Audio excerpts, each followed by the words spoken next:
Сәлем достар, бұл Дарын подкасты, сіздермен бірге Айша Нұрболатқызы. Мұнда біз Абай атындағы республикалық дарынды балаларға арналған қазақ тілі мен әдебиетін тереңдете оқытатын мектеп-интернат оқушыларымен ой бөлісіп, пікір алмасатын боламыз.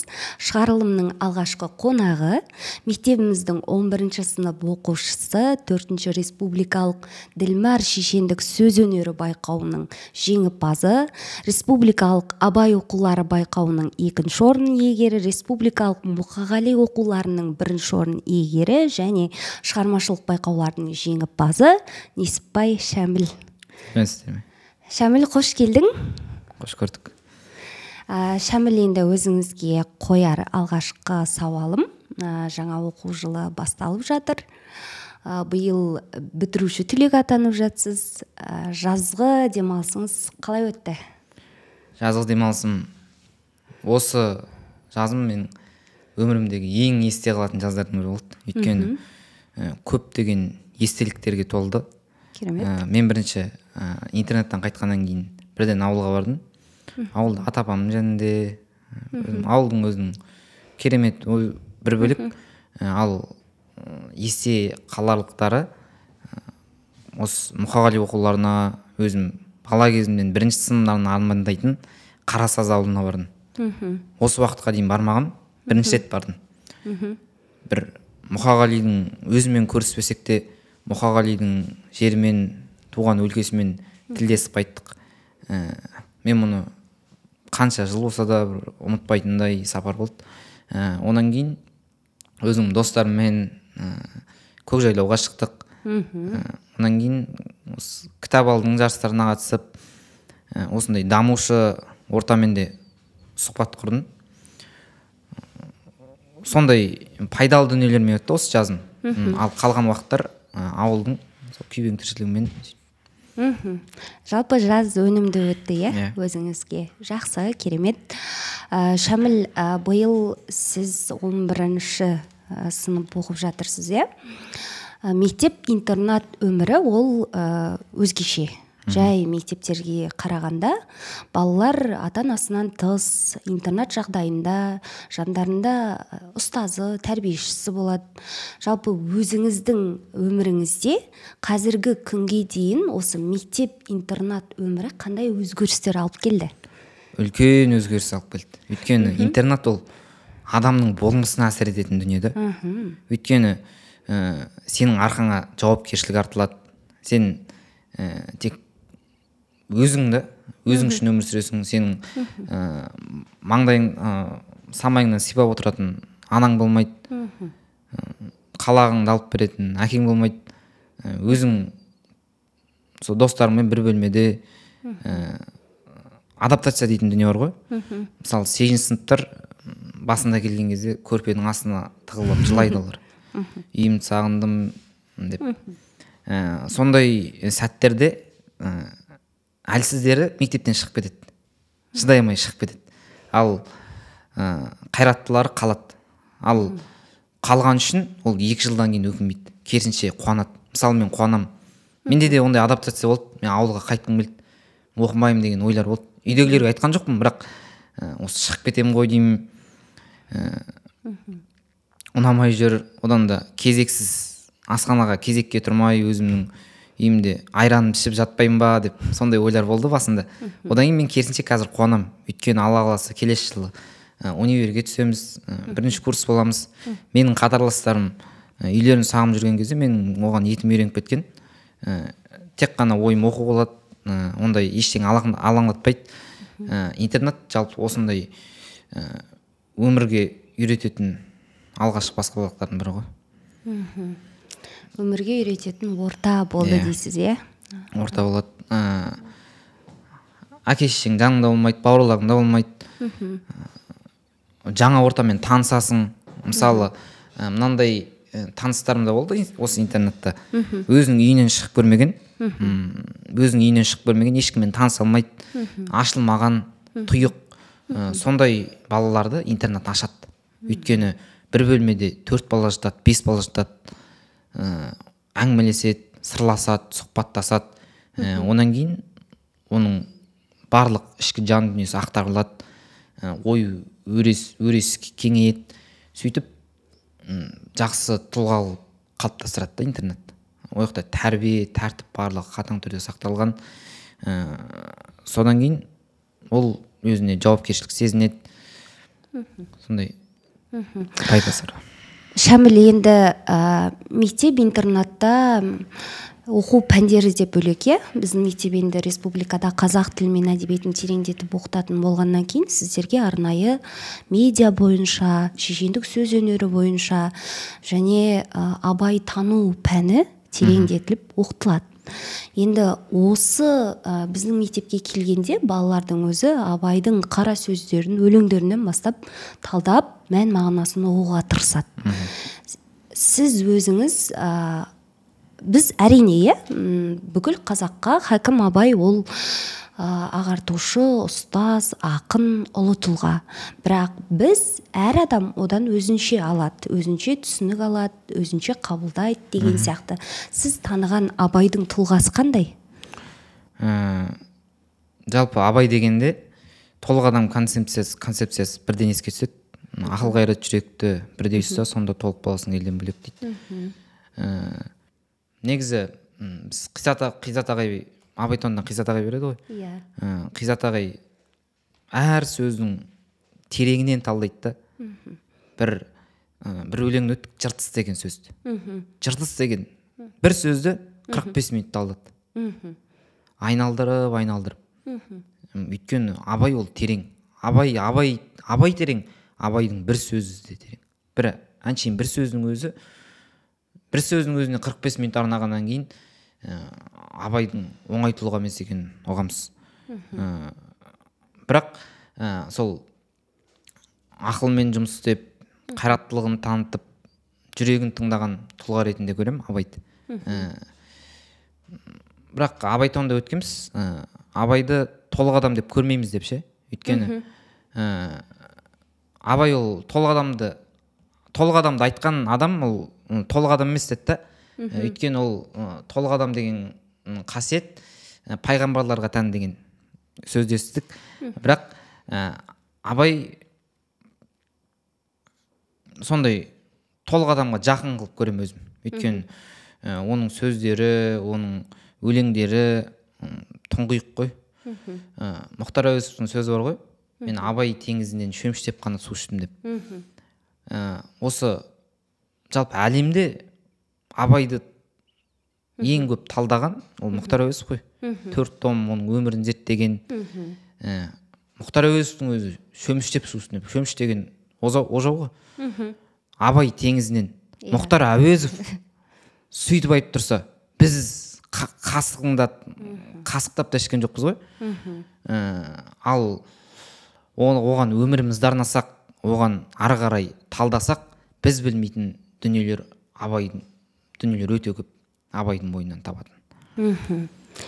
Жақсы, рахмет жауабыңызға. Шәміл, енді сіз бұл ойыңызбен де бөлісіп жатырсыз. Келесі менің сұрайын дегенім, мектепте бізде таңғы жиын жыршылау өтеді. Абай тану ол бізге толықтай Абайды тануға, рухани құндылықтарды қалыптастыруға арнайы сіздерге оқытылатын болса, таңертең бізде мектептің ерекшелігіне сәйкес 7:25 пен 7:50 арасында таңғы жиын өтеді. Енді біріншіден бұл сіздерді таңмен таласа тұруға бір жағынан септігін тигізсін деген мақсатпен ұйымдастырылса, екінші жағынан шаршы топта шыңдалу үшін. Осы жыршығыла туралы аз кем пікіріңіз. Себебі біз сіздің көп өлеңдеріңізді осы жыршығыладан тыңдағанбыз. Жыршығыла деген ешқандай мектепте жоқ. Үлкен ұлы дүние ғой. Өйткені ешқандай, мысалы, шетелдік мен деген мектептердің өзінде таңғы 7:30-да тұрып өздерінің әдебиеттерінен өлең оқитын ешқандай мектеп жоқ. Ол біздің мектепте ғана, Абай атындағы мектепте. Бұл мысалы 400 оқушы бар мектепте. 400 оқушының алдында күнде өлең оқу, ол адамды ашады. Халықтың алдында көсіліп, шешіліп сөйлеуді үйретеді. Мысалы біз Алла қаласы сондай биік шыңдарды бағындыратын оқушылар көп қой бізде. Солар ертең елдің тізгінін ұстаған кезде 19 миллион халықтың алдында сөйлей алу керек қой. Мұндай міңгірлеп тұрса, деп тұрса, ол дұрыс емес та. Ал жұртшылау оған үйретеді, қорықпауды үйретеді. Мысалы, менің сыныптастарым болды, мәнерлеп те оқи алмайды, жаттау қабілеттері де қиын да. Бірақ жұртшылауда біз кезекпен ғой күнде. Сыныптармен, иә. Дүйсенбі күні сен, сейсенбі күні сен деп. Сол кездерде ешқандай өлең оқып көрмеген, халықтың алдында сөйлеп көрмеген оқушылар өлең оқыды да. Бір досым айтады, бірінші рет шықтым дейді да. Аяғым дірілдеді дейді. Аяғым дірілдеді, жүрегім соқты дейді да. Ал бірақ ол шыға берді. Одан кейін ондай қорықпайтын әншейін жай дүние сияқты болды да, елдің алдында сөйлеу. Ал елдің алдында қорықпай сөйлеу деген ол үлкен мықтылық қой негізі. Жүректілік осыған үйретеді да жұртшылыққа.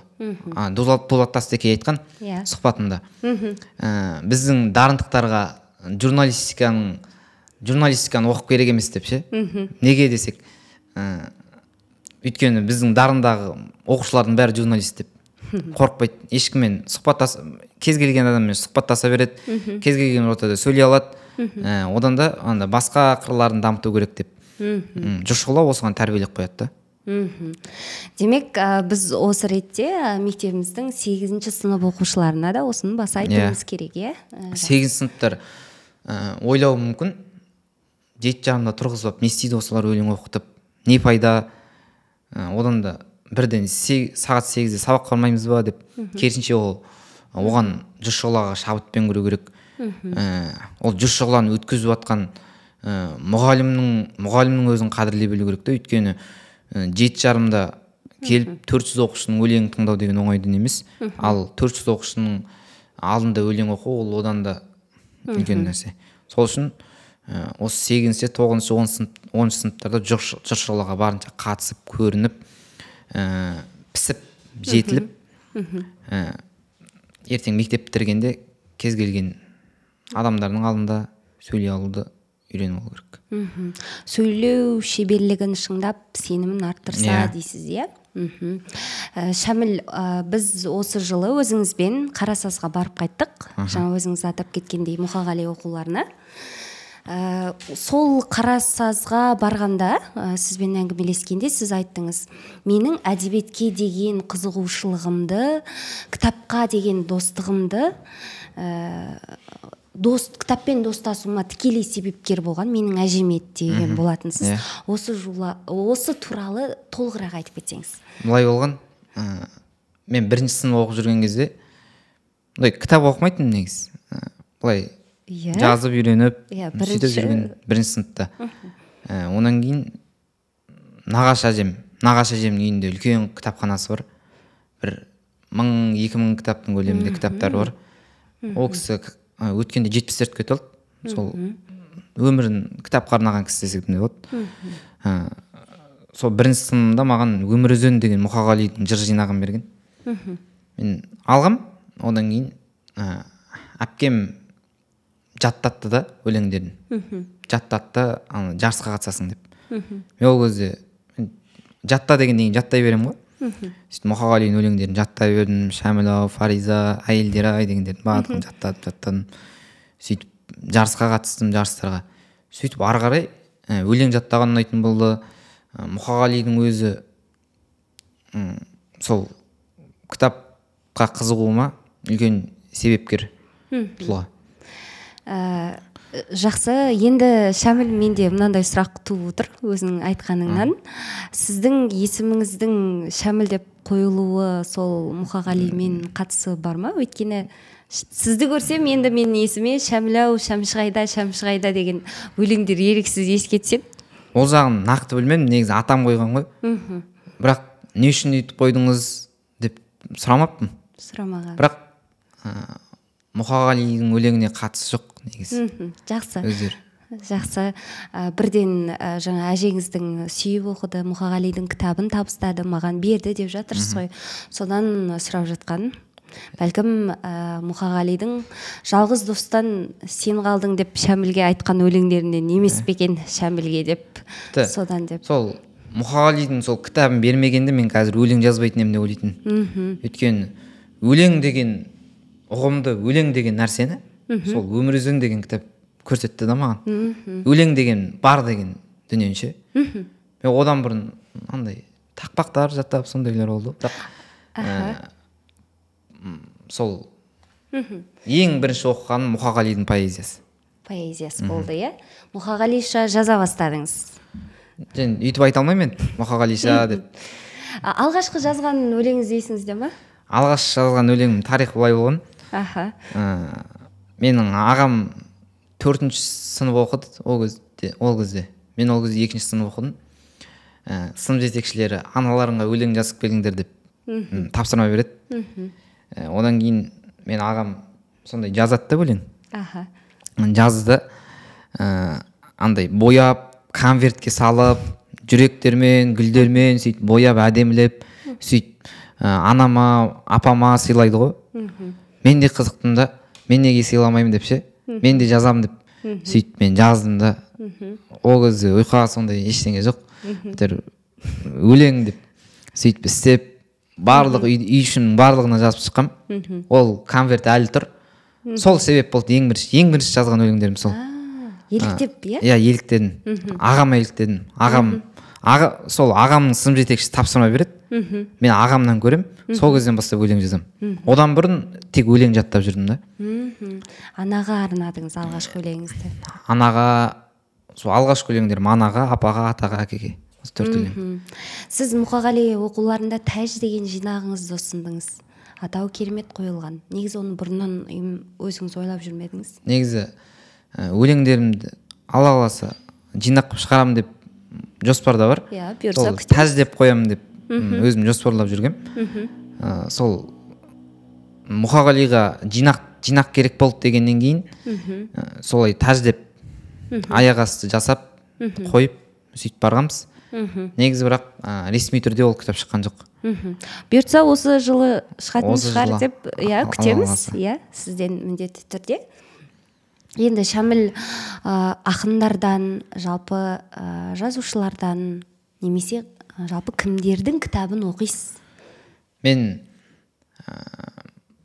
көбінесе осы жазда рухани кітаптарды оқыдым да. Лайфхактар, Кемел адам, Айтал Қарнидің Мұғайма деген секілді сондай көркем әдебиеттен тыс сондай кітаптарды оқыдым. Бірақ қазір қайтып көркем әдебиетке көшіп жатырмын. Ал қазақ жазушыларынан Дулат Исабеков, Оралхан Бөкей, Әділхан Нұршайықов деген секілді жазушыларды сүйіп оқимын. Ал ақындардан Төлеген Айбергенов, Мұқағали, Фариза, Абай, Шәкәрім, енді бөліп жара алмаймын, бірақ барлығы ұнайды маған. Қазіргі күннің ақындарынан кімді атай аласыз? Өзіңіз өлең жырлар? Қазіргі күннің ақындарынан Бақыт Беделханның өлеңдері ұнайды. Одан кейін Қалқаман Сариннің өлеңдері ұнайды. Ал осы қатарластардан Жалғастың өлеңдері қатты ұнайды. Одан кейін Александр Мәруалы деген жігіт бар. Соның өлеңдері күшті. Негізі көп айта берсем. Жақсы, жас ақындардан, иә? Жас ақындардан. Шәміл, өзің кітаптарды оқығанда белгілі бір қандай да бір критерий қоясың ба кітаптарды таңдаған кезде? Немесе өлең жазып жүргеннен кейін ақындарды көбірек деген сияқты, әлде белгілі бір сұраққа жауап табу үшін ба кітаптарды қалай оқисың? Андай әрі қалай әр кітапты бір нақты мынандай критерий деп айта алмаймын. Былай қажетінше, иә? Иә, қажетінше. Қажетінше іздеп оқып тұрасың. Жақсы. Онда мынандай сұрақ қойғым келіп тұр. Шәміл, мен сізбен жиі әңгімелесіп жатқанда осы кітаптарды біз талдап жатамыз ғой өзіміз. Сонда мынандай нәрсе, мен өзім 8-ші сынып оқығанда 8 қателеспесем 7-ші ма 8-ші сынып оқып жүрген кезде осы Жюль Верннің 15 жасар капитанын оқығам. Бірақ әлі күнге дейін сюжеті, сол кітаптың ішіндегі оқиғалар, жаңа капитан 15 жастағы баланың ерлігі, сондай әлі күнге дейін маған бір образ болып қалыптасып көз алдымнан кеткен жоқ. Сондай бір қиын сәттерде шешім табуға белгілі бір менің алдымда бір образ болып тұрады. Сіз оқыған кітаптарда сондай қандай образдар бар? Мынандай дүние ұнайды маған. Кітап оқимын, басты кейіпкердің жақсы қасиеттерін бойыма сіңіргім келіп кетеді. Мысалы, өткенде Дулат Исабековтың Қарғынын оқыдым. Қарғындағы жасынның жігіттігі, жасынның маңғаздығы сол ұнады. Ал мысалы Махаббат қысқы маужудардан Ерболдың қыз баласын құрметтеуі, сондай дүниелерді енді жазушылардың басты кейіпкерлері көбінесе барлығы идеал болмайды. Барлығының өзінің кемшіліктері болады да. Ал соның жақсы тұстарын өзіме кейде жаңағы айттыңыз ғой, қандай критерий қоясыз, сондай жақсы тұстарын өзіме сіңіргім келіп кетеді. Мысалы, бір бала айтады, осы кітап жақсы екен, мынандай кейіпкер бар, тренд болып жатыр екен деп айтуы мүмкін, сол кезде мен бірден алып кітапты оқимын да. Солай. Шәміл, біздерге осы тұста мынандай нәрсе қызық болып тұр. Жалпы қатарластарыңыз қандай кітаптарды оқуға қызығушылық танытады? Және кімдерді оқып жүр қазіргі? Қатарластарым көбісі рухани бағытта оқиды. Данияр Жігітбекті, Мирас Кесебаев қазіргі кітап ал дүкенінің сол жазушыларын оқиды. Көбісі Кемел адам, Қайрат Жолдайұлы, Қабылбек ұстаздың Жанұясы деген секілді сондай қазіргі заманның кітаптарын оқиды менің көп таныстарым. Ал жартысы көркем әдебиетті оқиды. Ал біреуі араластырып оқиды. Бірақ өзімнің қазіргі қатарластарым сол басым бөлігі рухани бағытта кітап оқиды. Бұл сұрақты қойып жатқаным менде мынандай бір ой туып тұр еді. Бізде қазір өзіңіз деп білесе, мотивациялық кітаптар өте көп жарнамада. Өйткені адамдардың да ішкі бір сондай ішкі бір бос дейміз бе, мына вакуумын толтыру үшін ішкі бір мотивация іздеп жүреді, шабыт іздеп жүреді, соған бір кітаптарды алғысы келеді, соған тренингтерге барғысы келеді деген сияқты. Көбісі сол психологиялық, мотивациялық кітаптарға қарай дем бұрған. Яғни сіздердің де жастарыңыздағы балалар соны жиі мынау қарап оқи ма деген сауалдан туған еді. Оқиды, бірақ мен айтатыным тек қана мұндай бағыттағы кітаптарды оқи бермеу керек. Өйткені көркем әдебиеттің орны бәрібір бөлек болады да. Көркем әдебиет ол адамға өзгеше әсер береді, өзгеше ой салады. Ал мотивациялық кітаптар мысалы, оның күші бір бойыңнан 40 күннен кейін кетіп қалар. Біреуіне бір аптаға да жетпейді, біреуіне 2 күнге жетпейді ол мотивация. Сол үшін тек қана оны оқи берсең бір пайдасыз дүние болып қалатын секілді. Мен кейде ойлап қоям, осы бір кездері сондай мотивациялық кітаптарды көп оқып кеттім. Көп оқыдым. Оқи бердім, бірақ әрекеті болмады да. Құр уақытым кетіп қалды да мен. Андай ғой, мотивациялық кітаптардың көбісінің іші андай Инстаграмдағы посттар секілді ғой. Ал көркем әдебиетке басым қаттау бара жатқан кездерде керісінше өзім жаным тынышталып, соның күшімен неше түрлі сұрақтар ойыма келіп, неге ол кейіпкер бүйтті, өмірде маған осындай ситуация кезіксе мен не істейтін едім деген секілді сондай дүниелер ойға келді. Ал сол үшін барлығын араластырып оққан дұрыс деп ойлаймын өзім. Жанрлар. Андай сөз бар ғой, сенің өміріңді өзгертетін бір кітап бар, ол үшін 1000 кітап оқуың керек деген. Сол үшін өмірің өзгеру үшін оқи беруге тоқтаусыз, аз-аздан үздіксіз кайдзен тәсілін. Және кітап біз үшін ең ақылшы ұстаз дейді ғой, барлық сұрағымыздың жауабын табып бере алатын. Себебі мысалы біз ұстаздан немесе ментордан сұрауымыз мүмкін, бірақ белгілі бір деңгейде білім жағынан енді көп сұрақтың жауабын ала алмауымыз мүмкін. Бірақ дегенмен де кітап бізге соның бәрін толықтырып бере алатын ең ақылшы, үнсіз ұстаз деп айтуымызға болады.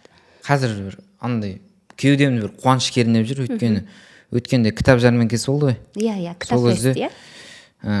Кітаптарды жерге тастап тегін таратты. Тегін таратты сол кездегі жастар. Барлығы таласып тармасып сол кітаптарды алып жатыр да. Мындай жемге таласқан кептерлер секілді ше. Сондай соны көріп біздің халық сондай кітап оқитын елге айналып бара жатыр екен ғой деген сондай бойымды қуаныш биледі. Осы дүние ары қарай кете берсе, біз осы Жапония секілді дамыған мемлекеттермен тереземіз тең болып әлемге атымыз шығатын еді. Кітап оқитын елге айналамыз дейсіз, иә? Жақсы, керемет. Сіздерден мұндай ойды естудің өзі де бір ғанибет. Жалпы бәрімізде негізі кітап оқуды қойсақ, ойланатынымызды қоятынымыз анық. Сондықтан кітаптан қол үзбеу керек, иә? Андай дүние көргем, жапондар үлкені болсын, кішісі болсын, көшеде жүрген кездерде болсын, кітап ұстап жүреді дейді. Метрода кітап оқиды. Сөмкелерінде кемі 1-2 кітап жүреді екен да. Ал Жапония қазір алпауыт елдердің бірі ғой. Бірақ жері кішкентай. Жері кішкентай. Біздің жер олардан қанша есе дәу екенін барлығыңызға мәлім. Бірақ аты шыққанда ол елдің дамуы, ойлаймын, елдің дамуы, елдің өркениетінің жоғарылауы жердің кеңдігінде емес, сананың кеңдігінде. Солай ойлаймын. Ал осындай халқымыз бар, осындай жеріміз бар. Ал осының үстінде жаңағыдай кітап оқитын елге айналсақ, біз ала алмайтын қамал болмайтын еді. Кітаппен достасуымыз керек барлығымыз, иә? Кітап алда өзіңіз бір жарыстарға, байқауларға қатыстым дедіңіз, иә? Жалпы бізде соңғы жылдары кітап нарығы қалыптасып келе жатыр. Өте көп кітап дүкендері ашылып жатыр, иә?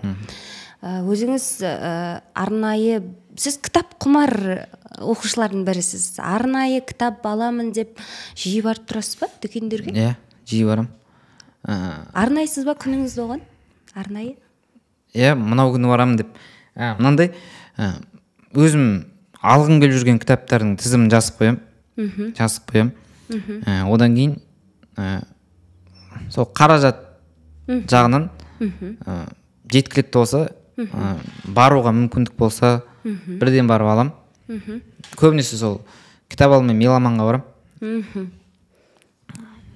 Солай? Иә, қажетті кітаптардың бәрі табылады, иә? Сол жақтан бар. Қасым баспасының кітаптарын. Әлемдік әдебиетті оқисыз ба? Әлемдік әдебиет. Иә, әлі өтпедіңіз, иә? Өтпедім. Жақсы. Рахмет, Шаміл. Барлығы да сіз секілді сол кітапқа деген құлшынысы ерекше болса екен деп тілейміз біз. Келесі сұрақ, Шаміл, жаңа өлеңдерің жайында айтып жатырсың.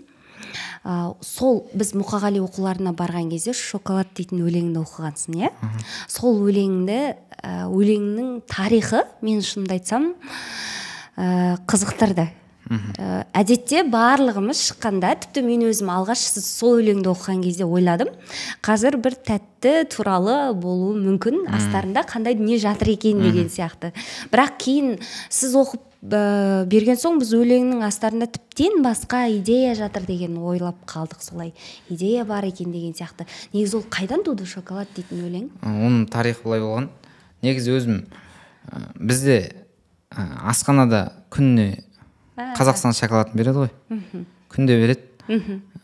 Ол кезде былтырғы кездерде 2-ден беретін күніне. Сол кездерде мектептің алдына тастап кететін оқушылар болған, жерде жатқан кезде ше. Ойлайтын осылар. Былай негізі шоколад қылып көреміз ғой оны. Бірақ оның сыртында былай астарына үңілсек ту тұрды. Ол ту деген ол елдің тұғыры. Ту деген ол жерде тұрмау керек, керісінше желбіреп тұру керек та. Ойлайтын осы қалай тастайды деп. Осын жазу керек деп. Ал бір күні Жарқын ағай рәміздер күнінде радиоға шақырды. Сол кездерде бір өлең болса дұрыс болар еді деп. Сол кездерде осы сәті түсіп тұр екен, ішімде жиналған бәрін жазайыншы дедім да.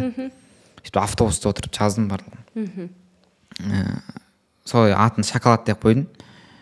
Сол Мұқағали оқуларында Мұқағалиға арнаудан кейін келесі еркін тақырыптағы өлеңім Шоколад деген кезде көбісі былай ойлапты, андай қыз туралы, ғашықтық туралы, Мұқағалиға арнаудан кейін осындай өлеңді оқыған несі деген секілді сондай ойлар келді деп маған айтты да. Сөйтіп, бірақ бір андай Шәмілдің неге лирикалық өлеңдерінен болмады деп, солай деген пікір айтылды ғой. Бірақ негізі сіздің ол өлеңіңіз шынында да астарлы ұғыммен жазылған. Сіз өлеңдеріңізді, жаңағы осы өлеңіңізді, жалпы өлеңдеріңізді әлеуметтік желілерге салып тұрасыз, жеке парақшаңыздан бөлек TikTok канал жүргізесіз, қателеспесем. Инстаграм каналыңызда мен өзім бармын. Жыр жалыным деп аталады, көп өлеңдеріңіз сонда салып тұрасыз. Тағы да Телеграмда да сіз арнайы жүргізетін бар ма парақша? Жан дүние деген. Жан дүние деген бар, сілтемесін көрсеткен едіңіз, қателеспесем. Көрсеттің ба? Бір жолы сіз салғансыз сол Телеграм каналда деп. Егер сіздің өлеңдеріңізді іздесек, солардан таба аламыз ба? Қайдан таба аламыз? Сол жыр жалын Инстаграм парақшасынан табасыздар. Өлең жазам, онан кейін оның сиясы кеппей тұрып, монтажын жасап, бірден салып отырамын. Одан кейін TikTokқа оның үзінділерін, тармақтарын сөйтіп жүргіземін. Шәміл, енді сіз біздің мектебіміздегі жас ақындардың бірісіз. Осы орайда енді подкастта сізден бір өлеңіңізді біз сұрайық. Қай өлеңіңізді оқимын десеңіз де өз еркіңізде. Көрермендерге енді өлең тақырыбында айтып жатқаннан кейін бір өлеңіңізді оқып берсеңіз. Қандай тақырыптарда кез келген? Шоколадты енді тарихын айтып кеттік қой, шоколад жайында. Қала тыныш, түс аумаған таң жарық, адым жасап бұрылып ем оңғанық, Жандосова көшесіне мен кенет қалдым жерден бір көк түсті аңғарып, бейнеленген ою қыран сары күн ту екенін жаңылыспай таныдым, жүрегімнің қалтасына салдым да Қазақстан шоколадтың қабығын, төгіліпті кеше жерге қан неге, салдық бәлде бабалар дәуреге, бұл ту үшін оспандар мен хан кене жан алысып басын тіккен бәйгеге, деп өзімді жегідей жеп өртендім. Бірінші рет мен ұлтымнан жеркендім. Туың жатса өкшелерге езіліп, асқақтатар алаш атын ертеңгім. Бүйтеміз бе біз қазақты аясақ? Мен шындықты айтсам шіркін жаясап, шоколадтың тәттісін жеп ал сыртын, лақтырудың өзінен де саясат. Тұғырынан түспесін деп елдігің, есімізді жию керек ендігі, сол көк түске көзін салмай өткендер, жұрттың жүгін көтермесі белгілі. Ой, бәрекелді. Шабытыңыз шарықтай берсін. Тағы бір өлеңіз? Лирикаға өткенде сиясы кеппеген өлең жүрсің кеттің деген. Байқамай жүрсің деймісің жанарыңдағы жараны, кеудеңді тескен ой мүсін мені де тіліп барады. Сезе алмай кеттің деп едің мас көңіліңнің әуенін, махаббат атты кеме мұң, таба алмай жүрмін әлемін. Ойламай жүрсің демесен, сұлбаңды сұлу сәт сайын, жүрекке төктің неге шер жүрегімдегі патшайым. Қоштаспай кеттің деп қалдың, білмедің сәттің кей түрін, қоштасқан екі жақтардың екінші кездеспейтінін. Сағынбай жүрсің деу көрме, арбауындамын із қойдың, атыңды жазып сөйлемге, мәтіннен сені іздеймін. Керемет. Лирикалық кейіпкеріңіз қандай сезімге толы сыршыл өлең деп ойлап отырмын. Жақсы. Шәміл, өлеңдеріңіз ары қарай жазуды тоқтатпаңыз. Өлеңдеріңізді жазуды қаламыңыз мұқалмасын.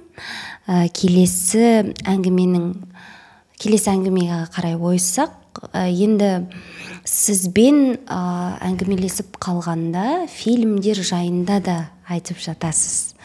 Тұлғалар жайында біз өткен жол Ахмет Байтұрсынұлын талдағанбыз, ұлт ұстазы фильмін. Және Оян қазақты да көріп аяқтадым, мына тұстары мынандай екен деп айтқан болатынсыз. Жалпы тұлғалар туралы фильмдерді жиі көресіз ба? Жиі көрем. Жиі көрген дегенде шыққанына қарай, жарыққа шыққанына қарай осы Мұрат Есжанның сериалдарын толық көрдім. Ахметті де, Міржақыпты да, Абайды да. Сондай сериалдар өзіме ұнайды. Өйткені пайдалы да, құр кетіп қалмайды. Біздің бабаларымыз осындай болған екен ғой, осындай қиыншылық көрген екен ғой. Ахметтің осы төте жазуды шығаруының өзінде қаншама қиындықтарын көрсеткен. Осы біздің әрбір біздің сөйлеп жазып жатқан әрбір әрпіміздің бір әріптің өзінде бір қиыншылық жатады да. Сондай дүниелер, сондай ой алам. Ал сіз кімді үлгі тұтасыз? Қалайсың? Өзіңіз кімдей болғыңыз келеді, кімге еліктейсіз? Тұлғалардан кімдерді үлгі тұтасыз? Жалпы өзіңізге кімді кумир деп санайсыз? Бір нақты мынау кісі деп айта алмаймын. Өйткені бағанағы айттым ғой, әрбір кейіпкерден жақсы жақтарын аламын деп. Сондай әрбір тұлғадан сондай әр қырын аласыз, әр қырын өзім бойыма сіңіргім келеді. Кейде болмысыңа тән емес секілді болады. Кейде сіңіре алатын боласың, солай.